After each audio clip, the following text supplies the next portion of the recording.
എല്ലാവർക്കും നമസ്കാരം. ഇന്നത്തെ ടോപ്പിക് എന്ന് പറയുന്നത് ഫാമിലീസ് ഫോം എ നേഷൻ.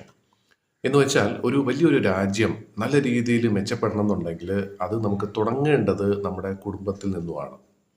ഇപ്പം നമ്മൾ കേട്ടിട്ടുണ്ടാകും ഒരു പക്ഷേ, നമ്മൾ നന്നായാൽ നമ്മുടെ കുടുംബം നന്നാകുന്നു, കുടുംബം നന്നായാൽ സമൂഹം നന്നാകുന്നു, സമൂഹം നന്നായാൽ രാജ്യം നന്നാകുന്നു, രാജ്യം നന്നായാൽ ഈ ലോകം തന്നെ നന്നാകുന്നു. അപ്പോൾ തീർച്ചയായിട്ടും നമ്മൾ നന്നാവണം. പക്ഷെ അതേപോലെ തന്നെ കുടുംബ ബന്ധങ്ങൾ നമ്മൾ വേണ്ട വിധത്തിൽ കൈകാര്യം ചെയ്യാനും പഠിക്കുകയും വേണം. ഇന്നത്തെ ഒരു കാലത്ത് പ്രത്യേകിച്ചും ഇന്നത്തെ യുവതലമുറയ്ക്ക് വളരെയധികം പ്രാധാന്യം അർഹിക്കുന്ന ഒരു മെസ്സേജാണ് ഇന്ന് പറയാനുള്ളത്. നമ്മുടെ ജീവിതത്തിൽ ഉണ്ടാകുന്ന ബുദ്ധിമുട്ടുകളാണെങ്കിലും സന്തോഷങ്ങളാണെങ്കിലും തീർച്ചയായിട്ടും നമ്മുടെ കുടുംബക്കാരുമായിട്ടും പങ്കുവെക്കുക എന്നുള്ള ഒരു പോയിന്റാണ്. പലപ്പോഴും ഇന്നത്തെ പല ആളുകളും ഇപ്പം യുവതലമുറ മാത്രമല്ല, ജോലിയുടെ തിരക്കും അങ്ങനെ പല പല കാര്യങ്ങൾ കാരണം തന്നെ നമ്മൾ കുടുംബക്കാരുമായിട്ട് പല കാര്യങ്ങളും നമ്മൾ ചർച്ച പോലും ചെയ്യുന്നില്ല.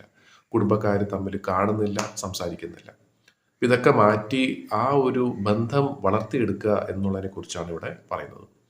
ഒരുപക്ഷെ നമ്മുടെ ജീവിതത്തിൽ എന്തെങ്കിലും പ്രധാനപ്പെട്ട ഒരു തീരുമാനം നമ്മൾ എടുക്കുമ്പോൾ ഒന്നുകിൽ നമ്മുടെ കുടുംബക്കാരുടെ ഒരു അനുവാദം വാങ്ങിക്കുക. ഇനി അനുവാദം വാങ്ങിക്കേണ്ട കാര്യമില്ല എങ്കിൽ തീർച്ചയായിട്ടും അവരെ അറിയിക്കുക എന്നെങ്കിലും ചെയ്യുക. എന്ത് ചെറിയ കാര്യമാണെങ്കിൽ പോലും ഒന്ന് അറിയിക്കുക. ഞാനിങ്ങനെ കാര്യം ചെയ്യാൻ പോവുകയാണ്, നിങ്ങളുടെ അനുഗ്രഹം വേണം, അല്ലെങ്കിൽ നിങ്ങളുടെ സ്നേഹം വേണം. കാരണം കുടുംബത്തിൻ്റെ സ്നേഹം ഇല്ല എന്നുണ്ടെങ്കിൽ ഒരു മനുഷ്യനും ജീവിതത്തിൽ ഒരു കാര്യവും നേടിയെടുക്കാനായിട്ട് സാധിക്കില്ല. മഹാന്മാരുടെയൊക്കെ ജീവിതം നമ്മൾ നോക്കിക്കഴിഞ്ഞാൽ അവർ സപ്പോർട്ട് ചെയ്യാനായിട്ട് തീർച്ചയായിട്ടും കൂട്ടുകാരുണ്ടായിരുന്നിട്ടുണ്ടാകാം, അനുയായികൾ ഉണ്ടായിട്ടുണ്ടാകാം. പക്ഷേ എന്നും എക്കാലത്തേക്കും അവരോടൊപ്പം നിന്നിട്ടുള്ള ആളുകൾ എന്ന് പറയുന്നത് അവരുടെ കുടുംബക്കാർ തന്നെയാണ്.